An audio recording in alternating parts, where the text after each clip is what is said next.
ప్రభు నామమున మీ అందరికీ వందనాలు. ఈరోజు దేవుని యొక్క వాక్యము, వాగ్దానము.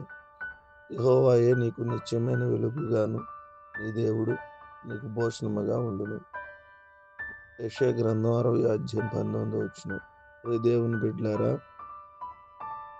ఈ వాక్య ప్రకారం మీ జీవితాల్లో వెలుగు సూర్యుని ప్రకాశము వల్లే ప్రకాశవంతంగా ఉండవలెనని ప్రభు కోరుకుంటున్నాడు.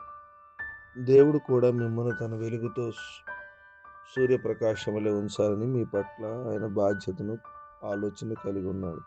ఆయన మనల్ని చూచి నేను నీకు నిత్యమైన వెలుగుగా ఉండేదను, మరియు నీకు భూషణముగాను లేక మహిమగాను ఉండేదనని సెలవిస్తున్నాడు. కనుకనే మనం భయపడకూడదు. ప్రియ దేవుని బిడ్డలారా, ఎంతో విచారకరమే మనకు ఈ లోకంలో అనేక మంది ప్రజలు ఉన్నారు. దేవునిని ఏమాత్రం లెక్క చేయక విస్మరిస్తూ వెలుగు కొరకై సరికాని స్థలంలోని అనగా తప్పుడు మార్గంలో వెళ్ళి వెలుగును వెదుగుచున్నారు. అయితే అక్కడ వెలుగు దొరకదని వారు గమనించలేకపోతున్నారు. దేవుని యొక్క ముఖకాంతిని చూచి నడుచుకున్న వారందరూ ధన్యులుగా ఉంటారు. మనం దేవుని యొక్క సన్నిధిలో వెలుగులో నడుచుచున్న వారిగా ఉన్నప్పుడు మనం దేవుని యొక్క ధన్యవంతమైన ప్రజలుగా మనం ఉంటాం.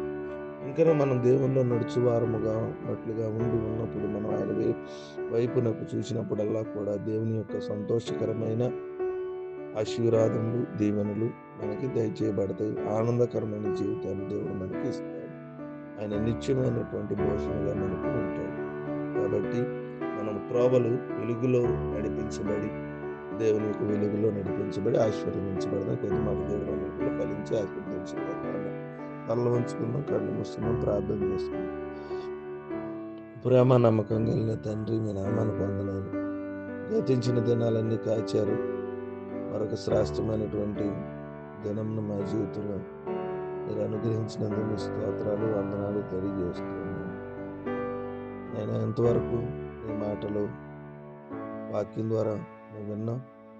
మరొక శ్రేష్టమైన దినాన్ని ఇచ్చి మీ వాక్యం ద్వారా మాతో మాట్లాడారు. మీ వెలుగులో మేము నడిపించబడ్డానికి సహాయం చేయండి. చీకటిలో నుంచి, పాపంలో నుంచి, బలహీనతలో ఎవరు నడవకుండా మీరే చూపించి వాక్యానుసారంగా జీవించేటువంటి నడిపించు సహాయము, దీవెన దయచేయమని ప్రభు పేరట వేడుకుంటూ ప్రార్థన విజ్ఞాపన చేస్తున్నాం. ఏదైనా పుట్టినరోజులు, ఏదైనా వివాహ దినాలు, ఏదైనా బలహీనతలు, సమస్యలు, అనారోగ్యాలు, ఇబ్బందులు ఉంటే జ్ఞాపకం చేసుకొని ప్రభు పేరట వేడుకుంటాం.